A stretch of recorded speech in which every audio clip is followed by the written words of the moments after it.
Ikaw ba ay mahilig mag-ipon or already ka nang nakaipon? Ito po ay alkansya. And naisipan ko na mag-ipon challenge kasi na-inspired ako doon sa mga napanood ko dati. Kaya ayan, may alkansya tayo ngayon.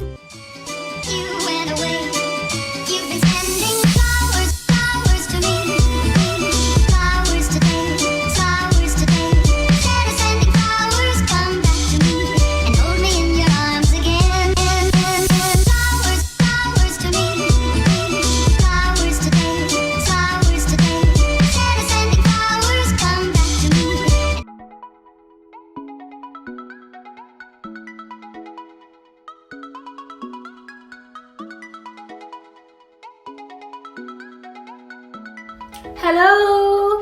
Hello mga kamar! Welcome to our channel! Good morning, good afternoon. Wherever you are, I'm greeting you. Hello and mega shout out to you and to each one of you who watching this vlog.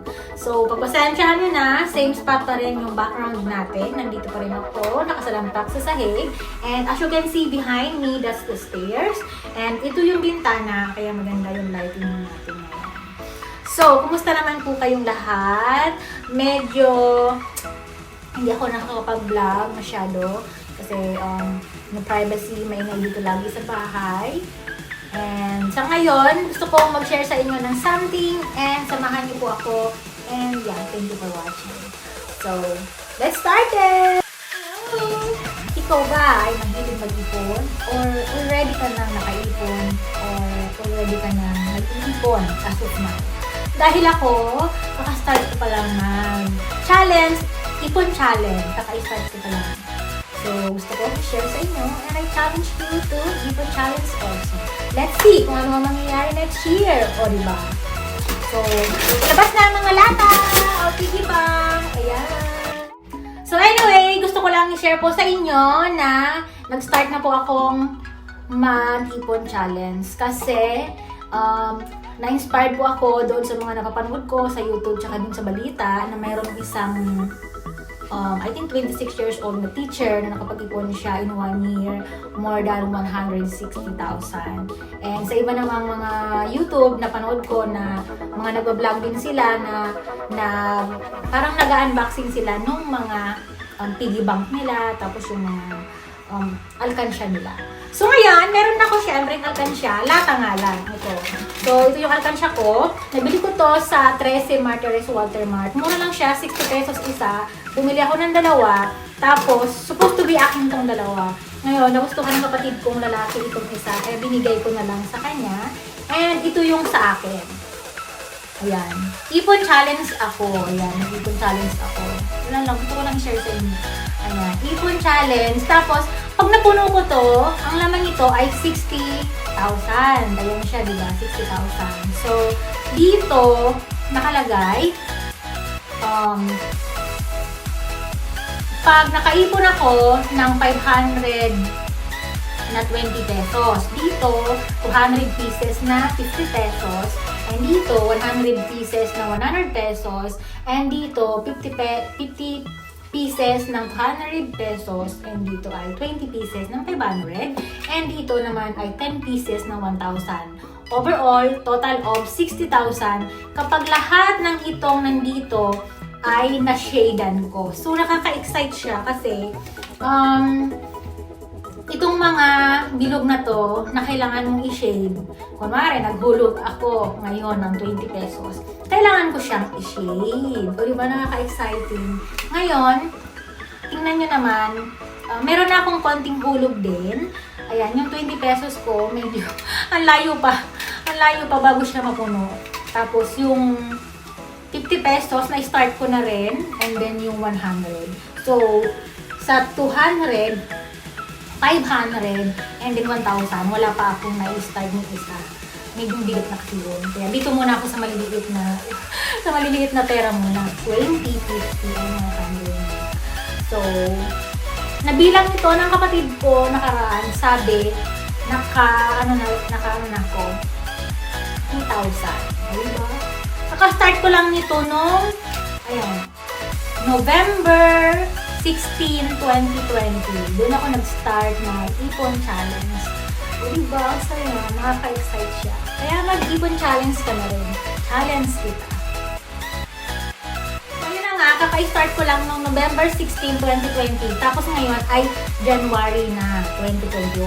So, ano na, ilang November, December, January. So, ano pa lang naman siya, 2 months, tapos nakaipon na ako ng 2,000 plus. So, medyo mabagal. No pressure naman. Naglalagay lang ako dito kapag may mga extra akong pera na gusto kong ihulog dito. But normally, ang pinipili ko ay yung mga magagandang papel, hindi yung mga malapit na mabulok. Kasi, bala ko siyang buksan next year, 2022.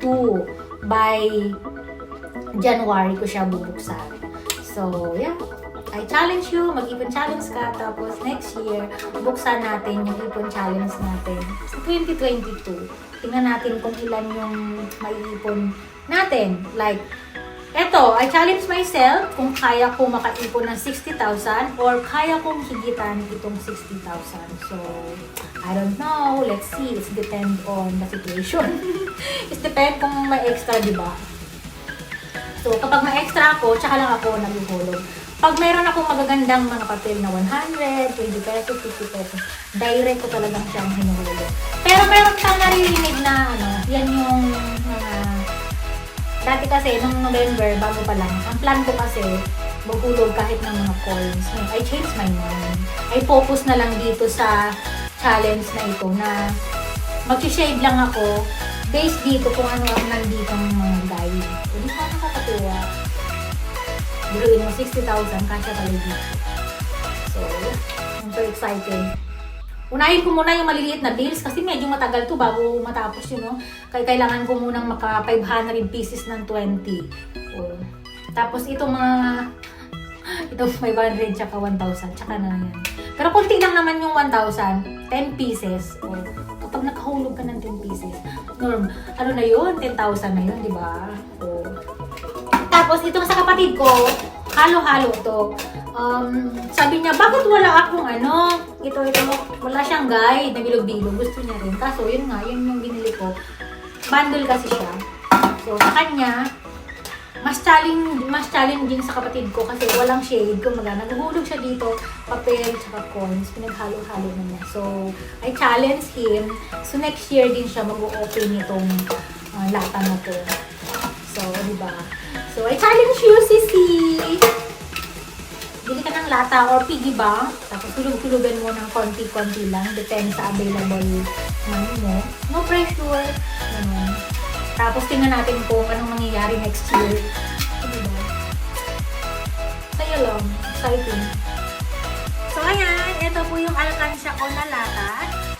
Nag-start ako November 16, 2020. So, ayan po siya.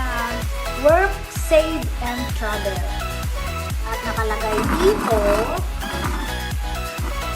ayan, ipon challenge. So, kita nyo naman, may mga shades na. Yung mga itim na yan, ibig sabihin, mga nahulog ko na yan. And, yan naman, 20 pesos, 50 pesos, and 100 pesos, may nahulog na ako. So, yeah. 2,000 plus na po yan. Akalain mo, naka 2,000 plus na ako. So, yan. No pressure lang. Enjoy the moment. Hulog-hulog lang ng konti kapag may extra. So, itong isa, sa kapatid ko yan. Kaso wala siyang ipon challenge na shades. Kaya, mas challenging sa kanya. Hindi niya alam kung magkano na ang laman sa kanya. Pero maganda rin. Mas okay yun. Mas exciting. So, ayan. Wala kasi ako mahanap na piggy bank. Kaya ito na lang. Mas okay siya.